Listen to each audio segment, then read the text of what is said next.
인간이 만들어 놓은 최고의 악기는 피아노입니다. 모든 독주 악기는 연주할 때 피아노가 반주를 합니다. 이 피아노 건반은 88개입니다. 한 옥타브에 검은 건반이 5개, 그리고 흰 건반이 7개, 그래서 총 7옥타브에 4개가 추가되어 있습니다. 그런데 왜 건반이 한 200개쯤 돼가지고 음역이 더 넓은 피아노는 왜 없을까? 둥그렇게 만들어서 아주 200개가 장치가 되어 있으면 보기도 좋고 그럴 텐데 왜 88개만 있을까? 피아노의 음역을 넘어서는 낮은 음은 우리 귀에 잘 안 들리거나 잘 구분되지 않습니다. 피아노의 음역은 악기 중에서 가장 넓은 편이고 웬만한 오케스트라 곡도 음역을 감당할 수 있습니다. 이게 무슨 말이냐면 피아노가 내는 음역의 소리만 잘 들릴 수 있다는 말입니다. 그 음역대를 넘어서거나 낮은 음은 인간의 청력이 감지해도 불분명하다는 것입니다. 그래서 인간의 청력의 주파수는 약 20Hz에서 2만 Hz 사이에만 사람이 들을 수 있답니다. 그래서 20보다 낮으면 또는 2만보다 높으면 인간의 청력은 감지할 수가 없습니다. 지금 지구가 도는 이 지구가 도는 소리는 정말 상상할 수 없는 그 큰 소리로 돌고 있는데 우리 귀에는 전혀 안 들리는 것은 우리 귀에 한계가 있기 때문에 그렇습니다. 피아노의 가장 낮은 음은 A음, 라음인데 이게 27.5 정도가 되고 최고의 피아노의 가장 윗음이 도, C인데 이게 4186입니다. 그러니까 요 사이에 울리는 음을 가지면 우리의 소리의 기쁨을 누릴 수 있다는 겁니다. 우리가 주변에서 들리는 모든 소리는 때로는 아름답거나 불쾌할 수도 있는데 그런데 문제는 우리 신앙인들은 하나님의 음성을 들어야 한다고 합니다. 그런데 그 하나님의 음성에는 주파수가 따로 있습니다. 그래서 이 주파수는 영적인 귀가 아니면 전혀 들을 수가 없다는 거지요. 그래서 시편 95편 7절에 있는 말씀에 보면 너희는 그분의 음성을 들어라. 여기 음성은 원어로 콜인데 우리 영어의 콜과 발음이 똑같습니다. 즉 목소리, 잡음, 천둥소리라는 뜻인데 이 콜은 그분의 음성은 각양각색의 음색을 띠고 들려올 수도 있다는 겁니다.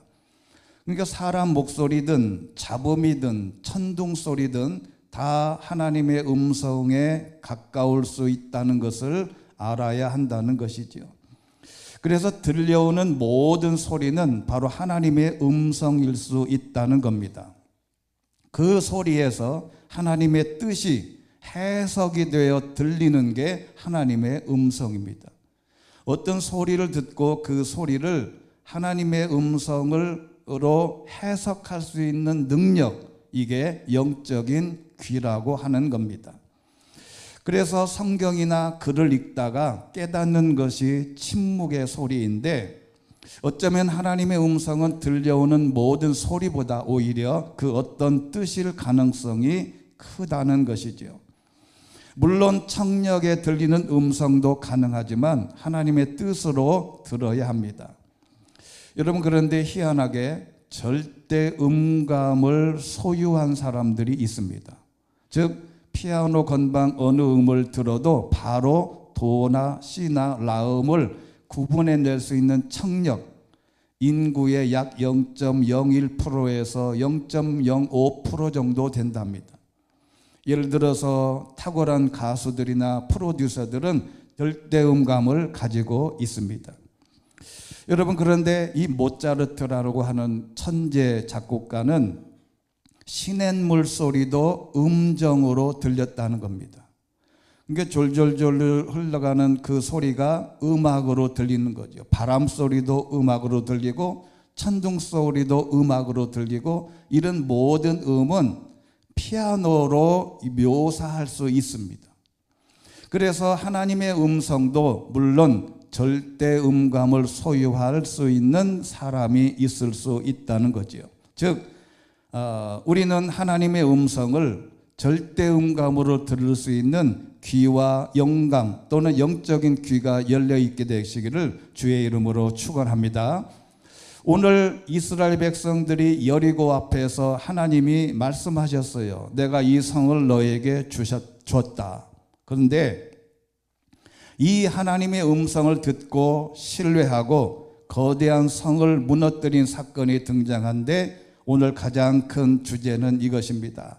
하나님의 하신 말씀, 하나님의 음성, 이 말씀을 믿어도 될까? 여러분, 이게 얼마나 중요한지 오늘의 가장 큰 주제입니다. 이 말씀을 믿어도 될까? 믿어야 할까?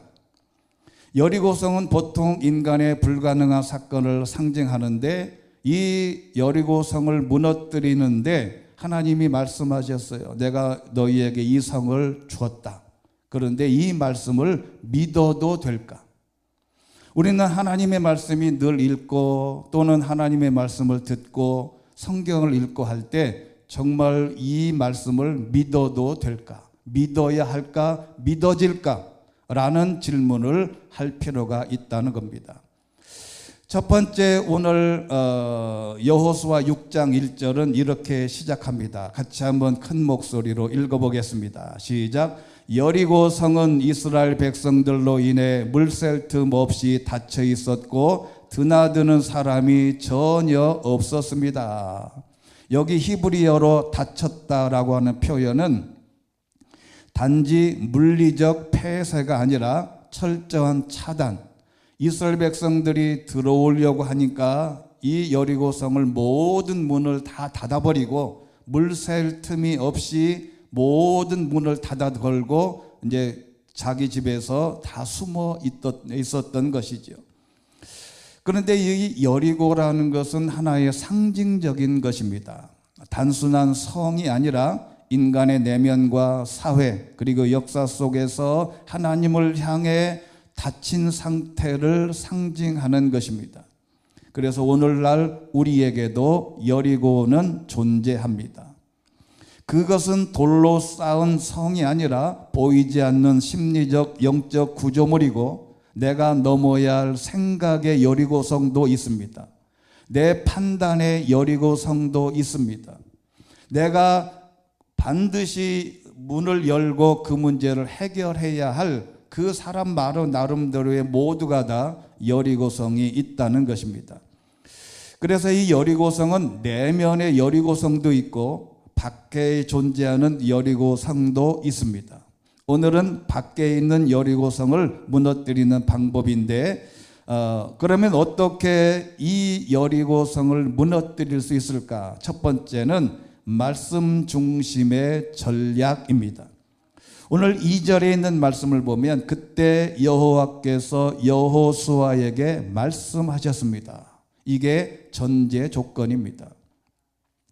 뒤에 벌어지는 모든 시나리오는 하나님이 여호수아에게 알려준 하나의 플랜, 계획입니다.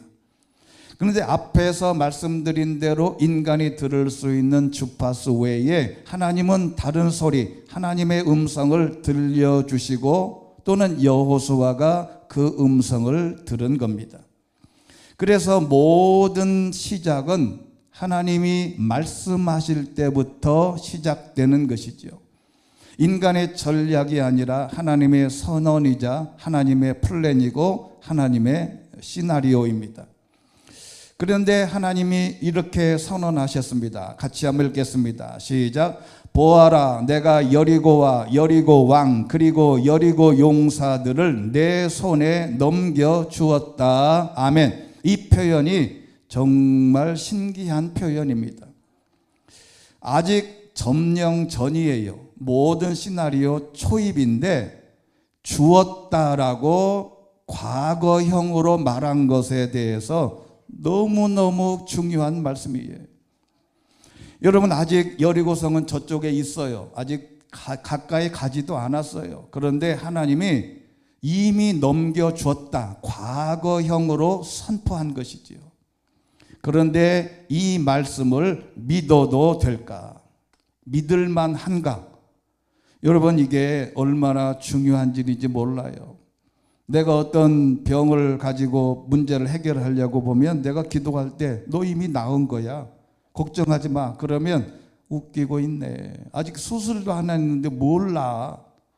여러분, 누가 무슨 문제가 엄청난 큰 사건과 문제를 만났을 때 조언을 할 때 너 걱정하지 마. 그거 이미 다 하나님이 해결해 주셨어 라고 말하면 교회 안 다니는 사람들은 저 사람 돌았다 그래요. 아직도 해결할 것이 너무 산적한데 뭐가 해결이 돼? 그런데 예수님이 이렇게 이미 말씀하신 적이 있어요. 마가복음 11장 24절 보면 내가 너희에게 말한다. 무엇이든지 너희가 기도하고 간구한 것은 어떻게 해요? 이미 받은 줄로 믿어라. 이미 받은 줄로 믿어라. 그러면 너희에게 그대로 이루어질 것이다. 여러분, 하나님이 멀리 있는 여리고성을 보고 이미 너에게 줬다. 과거형으로 말했는데 이스라엘 백성들이 이 말씀을 믿어도 될까? 믿어야 할까? 믿는다고 될까? 중요한 것은 이미 받은 줄로 믿는 신앙이 우리에게 꼭 필요하다. 그러면 받은 줄로 믿고 하려면 그 방법론에 있어서 두 번째는 반복적 순종입니다. 모든 군인들은 그 성을 둘러싸라.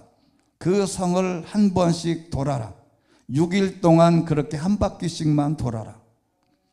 여러분, 하루에 한 바퀴씩 6일 동안 반복하는 겁니다. 이것은 단순한 행동이 아니라 신뢰의 훈련입니다. 신앙은 감정이 아니라 반복 속에서 형성되는 것입니다. 여러분, 기도는 한 방에 끝나지 않습니다. 죄송하지만 한번 따라해 보겠습니다. 기도는 한 방에 끝나지 않는다. 될 때까지 반복하는 기도의 훈련이 중요해요. 낙심하지 않고. 이 말씀이 성경에 있습니다. 열왕기상 18장 43절 보면 이 엘리야가 갈멜산에서 승리한 다음에 산에 올라가서 바다 쪽을 보고 기도했습니다. 그리고 종에게 바다 쪽을 좀 바라봐라. 그래서 엘리야의 종이 올라가서 봤는데 아무것도 없어요. 청명한 날씨, 햇빛만, 그 지중해 태양만 빛나는 거지. 그런데 엘리야가 뭐라 그럽니까? 7번을 다시 가거라. 7번을 계속 반복해서 기도한 겁니다. 기도하고 가서 봐라. 기도하고 가서 봐라. 기도하고 다시 봐라. 세 번째 했는데 아무것도 안 보여요. 아, 오늘은 비가 안 오나 보다. 다 종치자. 그런 게 아니라 7번까지 봐라. 1회로 끝나는 기도의 응답은 없습니다. 그런데 중요한 게 세 번째는 침묵의 훈련입니다. 여러분, 여기 오늘 10절, 11절에 있는 말씀이 우리 본문 중에 아주 중요한 내용을 포함하고 있습니다. 우리 같이 큰 목소리로 10절, 11절 한번 같이 읽겠습니다. 시작. 여호수아가 백성들에게 명령했습니다. 너희는 외치지 말고 소리도 내지 말라. 입 밖에 아무 말도 내지 말고 내가 외치라고 명령하는 날에 외치라. 이렇게 해서 여호와의 궤는 성을 둘러싸고 주위를 한 바퀴 돌았고 백성들은 다 진영으로 돌아와 묵었습니다. 아멘. 자, 여러분, 이게 얼마나 중요한지 몰라요. 온 백성들이 아무 소리도 내지 말고 조용히 한 바퀴를 도는 거예요. 여러분, 왜 그랬을 것 같아요? 여러분, 이게 정말 중요한 내용입니다. 여러분, 현대인들은 끊임없이 말하지만 하나님은 침묵 속에서 일하신다는 것을 꼭 알아야 돼요. 여러분, 문제가 생기면 시끄럽습니다. 자, 여러분 한번 생각해 보세요. 이 명령을 안 했으면 여리고성을 돈단 말이죠. 돌면서 옆 사람하고 뭐라고 얘기해요? 야, 이거 왜 그러지? 하나님이 뭐 하는데 이거 우리에게 군사 모집도 하고 전쟁 도구도, 전쟁 물자도, 또는 여러 가지를 병기나 이런 걸 마련해야 되는데 왜 하나님이 쓸데없이 여기를 돌려고 하지? 이거 돈다고 뭐가 해결돼? 하나님이 이상하다. 이게 정말 돈다고 뭐가 해결될 것 같아? 여러분 주변에 있는 사람이 자꾸 얘기하잖아요. 그러면 오염됩니다. 그래, 맞아. 이거 된다고 될까? 돈다고 돼? 하나님이 좀 이상한 거 아니야? 여호수아가 잘못 하나님의 음성을 들은 게 아니야? 라고 계속 말을 할 거예요. 여러분, 사람은요, 원망과 불평과 워딩이 많아집니다. 사람의 소리에는, 말에는 원망의 소리, 비평, 불평, 남탓, 온갖 만들어낸 말들이 엄청 더 많아요. 여러분, 우리 사람의 말은 하나님의 말을 본받는 게 아니라 세상 말로 본받다가 헛발디딜 때가 너무 많아요. 여러분, 한국 교회가 교회를 질 때, 이제 현대의 교회를 질 때 한 게 하나 있습니다. 그게 교회 안에 카페를 넣는 거였어요. 이 모든 교회가 새로 건축을 할 때는요, 다 카페라고 하는 명목으로 찻집을 다 교회당 안에 넣었어요. 근데 어느 순간에 한 20, 30년 지난 다음에 모든 교회가 후회해요. 왜 후회합니까? 카페를 해서 커피 마시면서 같이 대화하고 친교하고 교회를 위해서 막 이렇게 얘기하라고 거기서 이제 친교하라고 만들어 놨는데 거기서 친교는 안 하고 교회를 비판하고 나쁜 소리만 하는 거예요. 그래서 사람들이 얘기합니다. 차라리 그곳에 기도방을 만들었으면 어떨까? 여러분, 사람이 만나서 얘기하면요, 남 까고 남 비판하고 남 욕하는 게 거의 더 많아요.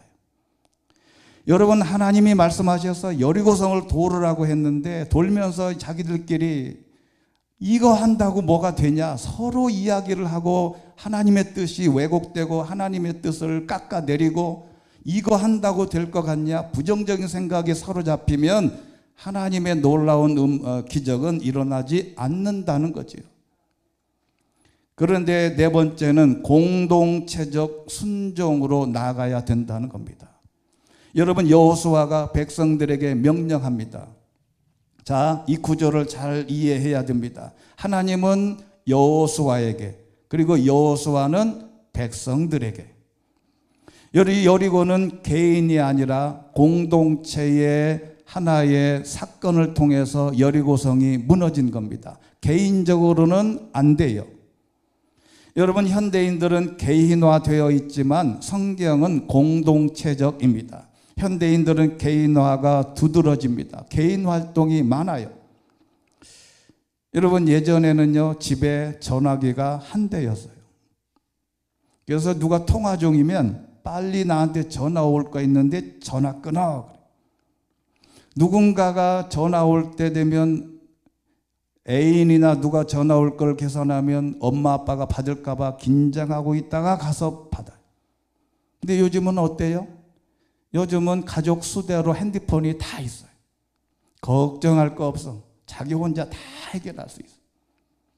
요즘에는 핸드폰으로 가족 회의할 때도 카톡으로 한대. 같이 카페에 모여가지고 4-5명이 모여서 무슨 얘기를 말로 안 하고 카톡으로 하는 거죠. 개인적인 성향이 강합니다.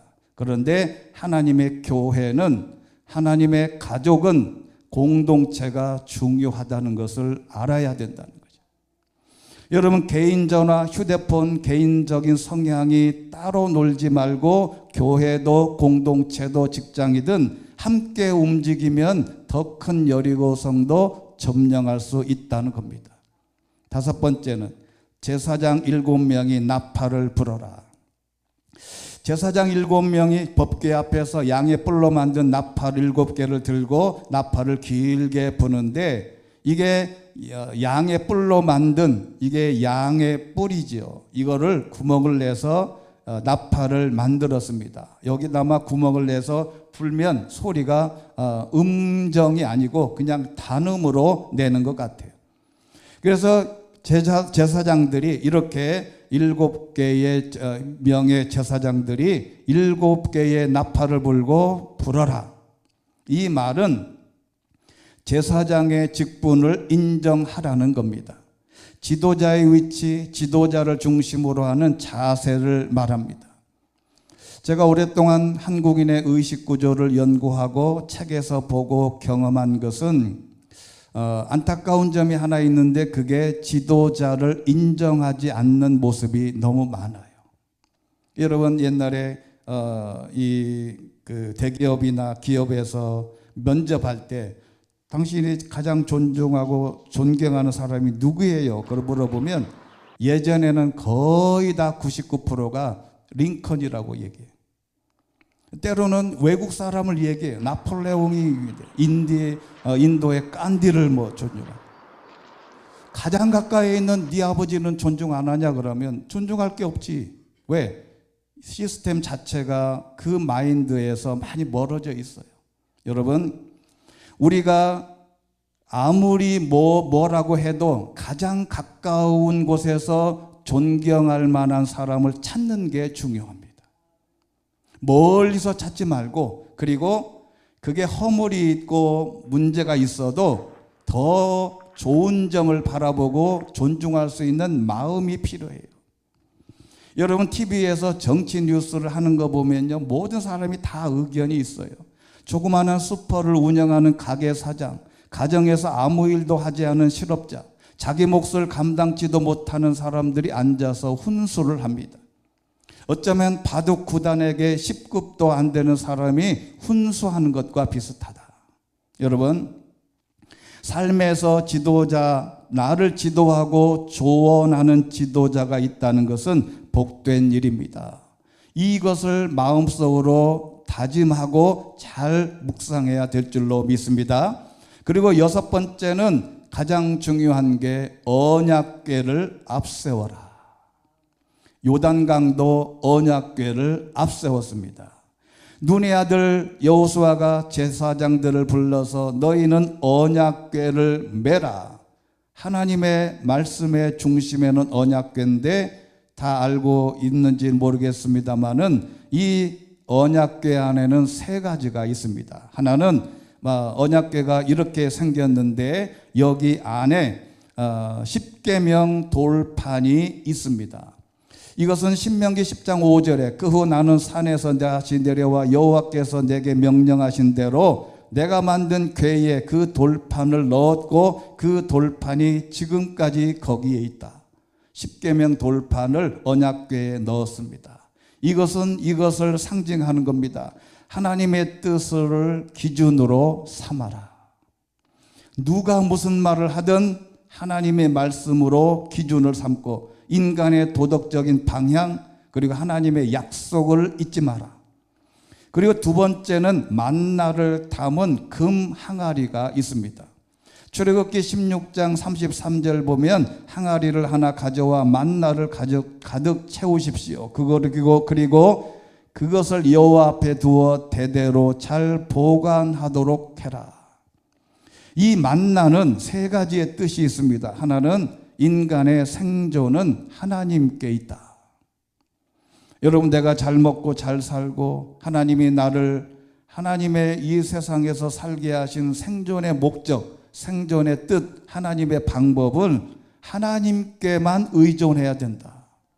2번째는 공급은 계산이 아니라 하나님의 은혜고 더 중요한 게 하나 있습니다. 그것은 신앙은 하루하루의 신뢰다. 여러분, 만나가 하루 아침에 가서 하루치만 걷어오라 그랬어요. 어떤 사람이 꼭 청개구리 같이 2인분을 구해와요. 그리고 못 먹고 내비두잖아요. 이따가 저녁 때 먹으려고 다 썩어서 곰팡이가 나고 벌레가 나오고. 여러분, 신앙은요, 옛날 신앙 자랑할 거 없습니다. 내가 옛날에 봉사를 어떻게 했고 내가 교회에서 전도를 맹명했고 다 중요하지요. 근데 제일 중요한 게 뭐냐면 오늘입니다. 오늘. 하나님의 은혜는 여러분 밥도 제가 우리 교회에서 지난번에 여기 가까운 뷔페 집에 갔잖아요. 쿠쿠. 그때 제가 엄청 먹었어요. 근데 그렇게 엄청 먹었는데 지금은 또 배고파요. 왜 배고플까요? 그 음식을 아무리 하루 동안 먹어도 하루만 지나면 배고파요. 우리의 신앙도 똑같습니다. 하나님의 은혜는 매일같이 기도하고 매일같이 말씀을 듣고 매일같이 하나님께서 주시는 은혜로 살아갈 수 있는 힘을 얻어야 되는 겁니다. 어제 아무리 기도해도 오늘 기도하지 않으면 기도는 저축이 안 됩니다. 하나님의 은혜도 저축이 안 돼요. 오늘 내가 하나님께 받는 은혜, 오늘 말씀을 통해서 오늘 이 시간 하나님의 은혜를 받는 것이 최고다. 그 다음에 아론의 쌍난 지팡이가 있습니다. 민수기 17장 6절에 보면 이스라엘 백성들이 지도자를 뽑는데 12지파에서 지팡이 하나씩을 다 모아다 놔라 그랬더니 이튿날 모세가 증거박 안에 갔더니 레위 집안을 대표하는 아론의 지팡이에서 싹이 났다. 그래서 제사장 그룹으로 선택한 것입니다. 이 지팡이가 아몬드 나무입니다. 이것은 참된 권위는 하나님께로부터 오고 생명은 죽은 것에서조차 나올 수 있고 하나님의 선택은 인간의 기준을 초월한다.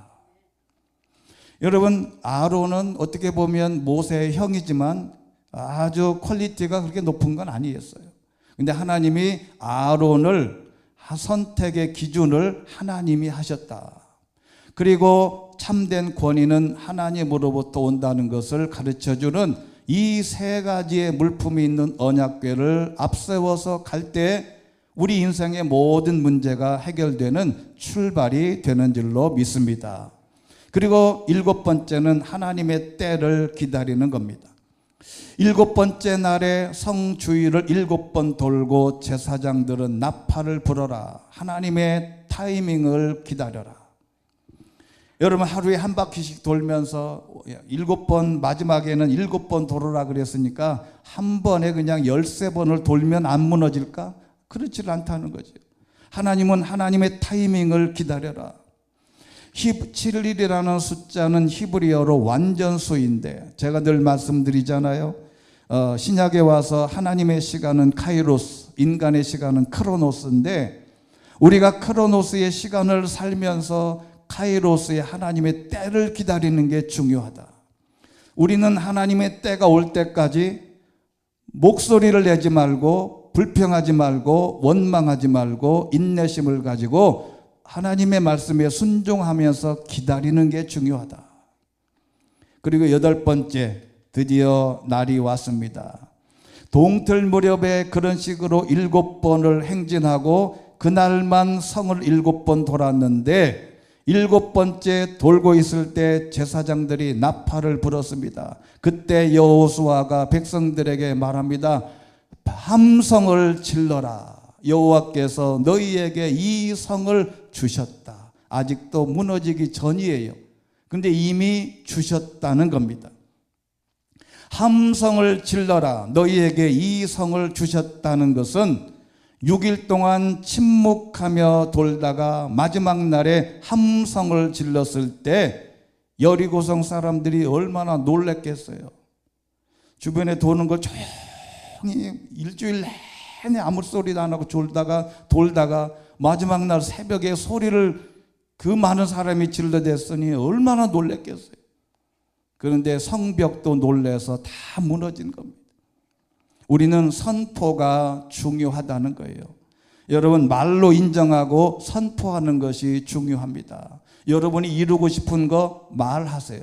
내가 이걸 가지고 싶다 말하면 그게 어느 순간에 제 것이 되는 것이죠. 그리고 9번째 마지막은 하나님이 직접 직접 개입을 하셔야 되는데 백성들이 함성을 질렀고 나팔 소리에 아무것도 하지 않고 함성만 질렀는데 성벽이 와르르르 무너졌다는 겁니다. 사람이 한 일은 조용히 한 바퀴씩 돌다가 마지막 7바퀴 돈 것뿐이에요. 그래서 여리고성이 무너진 것은 하나님의 은혜라는 것입니다. 여러분, 우리가 어떤 문제를 해결할 때 내 힘으로 안 되고 내가 아무리 용을 써도 안 되고, 그러나 하나님이 개입하시면 쉽게 모든 문제가 해결됩니다. 내 힘으로 안 되는 문제 고민할 거 없고 하나님의 방법대로 하면 모든 것이 하나님께서 주시는 하나님의 은혜로 되는 것이다.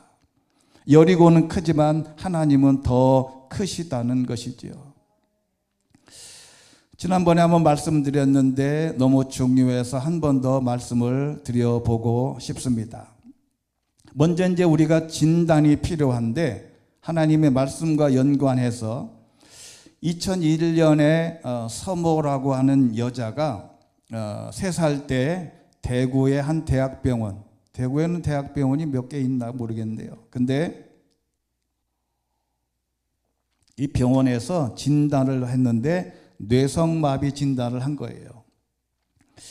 그래서 국내외 병원을 돌아다니면서 수많은 의사를 만나서 치료했는데 상태가 점점 더 악화되고 목조차 가눌 수 없게 됐습니다. 그런데 그래서 2011년에는 뇌병변 장애 1급 진단을 병원이 내려줬어요. 너는 이제 도저히 너는 끝이다. 그러다가요, 그러다 그렇게 12년이 지난 2012년 7월 달에 재활 치료를 받던 중에 의사도 아닌, 의사 면허도 없는 담당 물리치료사가 이렇게 말했습니다. 이건 뇌성마비가 아닌 것 같다.